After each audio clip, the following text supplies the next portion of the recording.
The correction for continuity, या इसे हम कंटिन्यूटी करेक्शन फैक्टर भी कह सकते हैं, जो कि हम उस वक्त इस्तेमाल करते हैं जिस वक्त हम एक डिस्क्रीट फंक्शन जो है उसकी वैल्यू को अप्रोक्सीमेट कर रहे हो with the help of continuous function. ठीक है, या डेली लाइफ की जो एक एग्जांपल है, अगर हम यूँ देख रहे हो कि एक बाइनोमियल डिस्ट्रीब्यूशन है, ठीक है, और इसकी वैल्यू को अगर हम जो है वो अप्रोक्सीमेट कर रहे हो with the help of normal distribution, तो इसमें हम चूंकि ये बात जानते हैं कि बाइनोमियल जो डिस्ट्रीब्यूशन है वो एक डिस्क्रीट डिस्ट्रीब्यूशन है। ठीक है, अब इसमें जो वेरिएबल्स शामिल है अगर उसकी वैल्यूज में हम प्लस या माइनस कर देते हैं 0.5 को, ठीक है, तो उससे क्या होगा कि जो इसकी जो डिस्क्रीट वैल्यूज हैं वो कंटिन्यूस में तब्दील हो जाएंगी, कंटिन्यूस वैल्यूज में तब्दील हो जाएंगी। ठीक है, और ये जो हमने नंबर 0.5 प्लस या माइनस किया है, ठीक है, उस वेरिएबल की वैल्यू में, ये कहलाएगा करेक्शन फॉर कंटिन्यूटी, या इसको मैं कह सकता हूँ कंटिन्यूटी करेक्शन फैक्टर। ठीक है, कंटिन्यूटी करेक्शन फैक्टर, CCF मैंने लिख दिया ऐसे। ठीक है, अब डेली लाइफ की एक सिचुएशन जो है हम पिक करते हैं और देखते हैं कि कैसे जो ये टेक्निक है हमारे हमें मतलब हेल्प करती है हमारी डेली लाइफ के प्रॉब्लम में। जी, अगर इस डेली लाइफ की सिचुएशन को देखा जाए तो इसमें इस तरह से कि अगर आपसे ये कहा जाए कि आपने एस्टिमेट करनी प्रोबेबिलिटी, ठीक है, that a school of 1000 students contain more than 150 left handed students. ठीक है, एक ऐसा स्कूल जिसके 1000 बच्चे हैं और उनमें 150 से ज्यादा ऐसे स्टूडेंट्स हैं जिनके जो कि लेफ्ट हैंडेड स्टूडेंट्स हैं। ठीक है, अब अगर हम इस प्रॉब्लम को सॉल्व करना चाह रहे हैं, ठीक है, और जबकि हमें ये बताया जा रहा है कि जो एक स्टूडेंट की प्रोबेबिलिटी है, ऐसे एक स्टूडेंट की लेफ्ट हैंडेड की, वो 16% है, तो कैसे इसे सॉल्व करेंगे हम। ठीक है, पहले हम देखते हैं जी बाइनोमियल के कंसेप्ट को, डिस्क्रीट डिस्ट्रीब्यूशन के कंसेप्ट से अगर हम इसे सॉल्व कर रहे हैं तो किस तरह से सॉल्व करेंगे जी। हम लिखेंगे probability of left handed student, तो सिंपल में से L लिख रहा हूँ। ठीक है, चूंकि इनकी तादाद मोर देन 150 है, ठीक है, तो मोर देन 150 की जो प्रोबेबिलिटी है वो कैसे कैलकुलेट होगी। अब 151 भी हो सकता है, 152 भी होता है, मतलब हम तमाम सिनेरियोज को देखेंगे अलग अलग। ठीक है, हम इन तमाम प्रोबेबिलिटीज को ऐड करेंगे, 151 के लिए भी plus L is equal to 152 के लिए भी, ठीक है, प्लस इसी तरह सो ऑन, और लास्ट में अप टू हमारे पास 1000 तक। ठीक है, ये हम इस तरह से इसको ऐड करेंगे। अब बाइनोमियल डिस्ट्रीब्यूशन का जो फार्मूला है सिंपल, अगर एक हम वेरिएबल की वैल्यू के लिए देख रहे हैं x equal to small x के लिए, चलिए फर्ज करें। ठीक है, वो कैसे ओपन किया जाता है, इसे एक्सपेंड किया जाता है। हम यहाँ पे लिखेंगे NCX, ठीक है, जो प्रोबेबिलिटी हमें गिवन है ट्रू, ठीक है, जो P हमें गिवन है प्रोबेबिलिटी, इसकी पावर x लेंगे, और फॉल्स की जो प्रोबेबिलिटी Q है जो कि 1 माइनस P के इक्वल है, इसकी पावर लेंगे n माइनस x। इसका मतलब कि अगर यहाँ पर ये सारी प्रोबेबिलिटीज अगर हम निकालें, ठीक है, इसकी वैल्यू अलग, इसकी वैल्यू अलग, इसकी वैल्यू अलग, तो बहुत लेंथी प्रोसेस हो जाएगा और हमारा बहुत ज़्यादा टाइम कंज्यूम होगा। ठीक है, अब इससे बचने के लिए हम एक क्राइटेरिया को देखते हैं जो कि हमें बताता है कि हम नॉर्मल जो डिस्ट्रीब्यूशन है उसे इस्तेमाल कर सकते हैं या नहीं। यानी हमने देखा कि सैंपल साइज जो है हमारा वो 1000 स्टूडेंट्स का है। ठीक है, और इसमें जो P प्रोपोर्शन गिवन है हमें, सॉरी P जो प्रोबेबिलिटी गिवन है हमें, ठीक है, वो कितनी है जी। अगर हम उसको कैलकुलेट कर लें यहाँ पे तो ये हमारे 16% है। ठीक है, और Q क्या होगा फिर, जो कि इक्वल होगा 1 माइनस P के प्रोबेबिलिटी ऑफ फेलियर, यानी ऐसा स्टूडेंट जो कि लेफ्ट हैंडेड नहीं है उसकी प्रोबेबिलिटी है ये। ठीक है, 84% आ जाएगा आंसर। तो इसका मतलब कि जो NP है हमारे पास जो कि म्यू ही के इक्वल होता है, ये कितना आ रहा है 160 के 1000 मल्टीप्लाई बाय 16%, 160। अब ये ग्रेटर देन 5 है, इसका मतलब कि हम जो हमारे पास ये कंटिन्यूटी जो करेक्शन फैक्टर वह है या करेक्शन फॉर कंटिन्यूटी है, ये हम या जो नॉर्मल डिस्ट्रीब्यूशन की एक हम जो यूज कर सकते हैं टेक्निक यहाँ पर ला सकते हैं उसे। ठीक है, इस तरह NQ की वैल्यू भी ग्रेटर देन 5 होनी चाहिए, जो कि हम देख रहे हैं कि वो कितनी बनती है 1000 टाइम्स 84%। ठीक है, तो ये बनती है 840 जो कि 5 से ग्रेटर है। ठीक है जी, तो ये इस तरह से हम लिख लेंगे। अब देखिए हमारे पास जो प्रोबेबिलिटी है, अब कंटिन्यूस की अगर मैं बात करूं, ठीक है, तो उसमें हम प्रोबेबिलिटी किस तरह से लिखेंगे। अब हम इस बात को जरा समझते हैं जी। यहाँ पे मैं प्रोबेबिलिटी लूंगा जो लेफ्ट हैंडेड स्टूडेंट्स की है मोर देन 150.5। अब यहाँ पे तो जब हम डिस्क्रीट या बाइनोमियल के टेक्निक से चले तो मैंने 150 से ग्रेटर की बात की थी, लेकिन यहाँ मैं ग्रेटर कह रहा हूँ 150.5।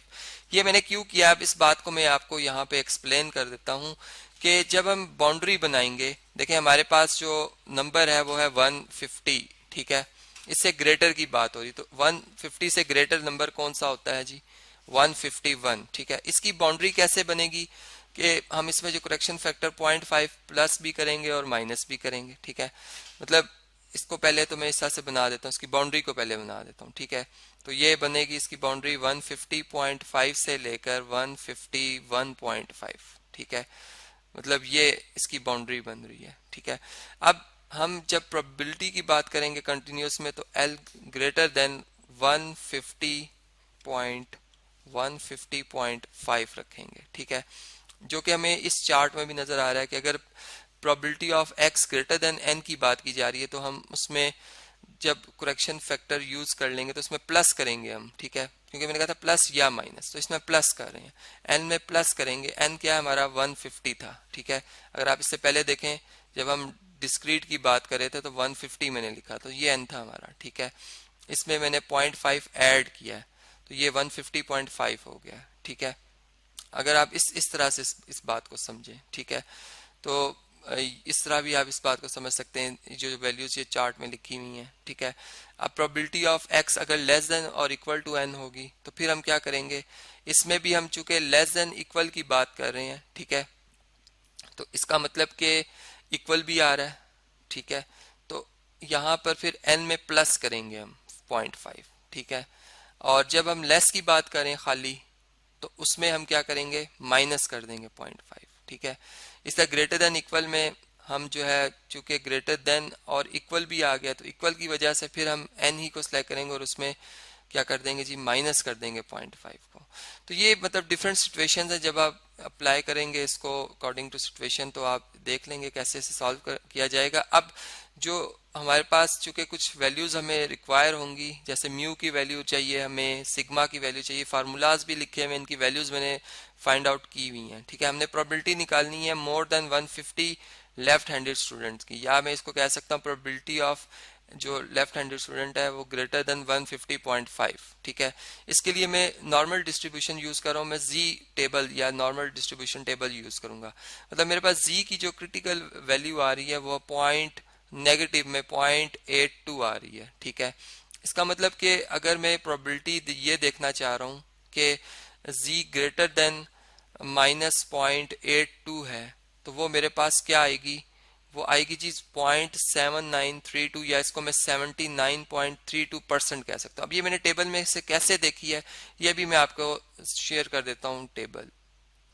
जी आप देख सकते हैं स्टैंडर्ड नॉर्मल प्रोबेबिलिटीज का ये टेबल है, जिसमें कि अगर जी की वैल्यू हम यहाँ पर पॉजिटिव में ले रहे हैं, ठीक है, क्रिटिकल वैल्यू है फर्ज करें 0.82, तो ये 0.8 की रो और 0.02 के कॉलम में अगर देखा जाए इसे तो ये बनती है हमारे पास 0.7939, ठीक है। इसका मतलब जो ये रीजन है, जो शेडेड रीजन है, ये इस प्रोबेबिलिटी को रिप्रेजेंट कर, चूंकि सिमेट्री पाई जाती है, हमारी वैल्यू जी की नेगेटिव में है, यहाँ पर थी। अगर आप स्क्रीन पे देखें तो ये मैंने शेयर किया हुआ, ये जी की क्रिटिकल वैल्यू -0.82, तो ये जो रीजन फिर हमारा सारे का सारा होगा ये इस प्रोबेबिलिटी को शो करेगा, ठीक है, जो कि 0.7932 है। जी मैंने इसे करेक्ट कर लिया, ये 0.7939 है, ठीक है। इसका मतलब 79.39%। तो इस तरीके से हम जो ये प्रोबेबिलिटी का जो क्वेश्चन था, प्रॉब्लम था, इसे हमने सॉल्व किया। अब और भी डिफरेंट सिचुएशन है रियल लाइफ की, वो मैं भी आपसे शेयर करता हूँ। जैसे आप ये देख सकते हैं कि एक मशीन है जो प्रोड्यूस करी है बोल्ट्स, ठीक है, जिसमें 10% डिफेक्टिव प्रोड्यूस हो रहे हैं, ठीक है। हमने प्रोबेबिलिटी इस चीज़ की जो है चेक करनी है कि जो सैंपल लिया गया 400 बोल्ट्स का, इसमें जो प्रोबेबिलिटी है वो एट मोस्ट जो मशीन मतलब प्रोड्यूस करी है एट मोस्ट 30 की, मतलब वोल्ट्स की अगर हमने चेक करनी हो प्रोबेबिलिटी, ठीक है। एट मोस्ट मीन के 30 से लेस और इक्वल की बात करें हम, ठीक है। तो इस चीज़ की कि फिर कितने मतलब बोल्ट्स जो हैं वो क्या, इसकी क्या प्रोबेबिलिटी आएगी, इसको हम चेक करेंगे, ठीक है। ये आपके लिए असाइनमेंट, आपने इसको खुद सॉल्व करना है। इसी तरीके से अगर इस सिचुएशन को देखें तो एक कंट्री है जिसमें 20% पीपल जो है वो ग्रीन आइज रखते हैं, 50 जो है उन सैंपल के तौर पर उठाए गए हैं लोग, ठीक है।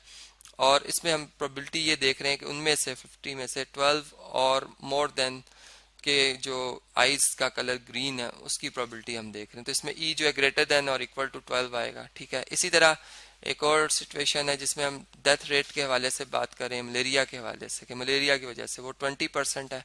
अब इसमें हमने बिटवीन जो 70 और 80 जो आप समझ लें कि 500 का सैंपल लिया और उसमें बिटवीन 70 एंड 80 का चेक करना है कि कितनी प्रोबेबिलिटी आ रही है डेथ की, ठीक है। तो ये आपके लिए तमाम जो है प्रॉब्लम असाइनमेंट आप इसे खुद सॉल्व करेंगे।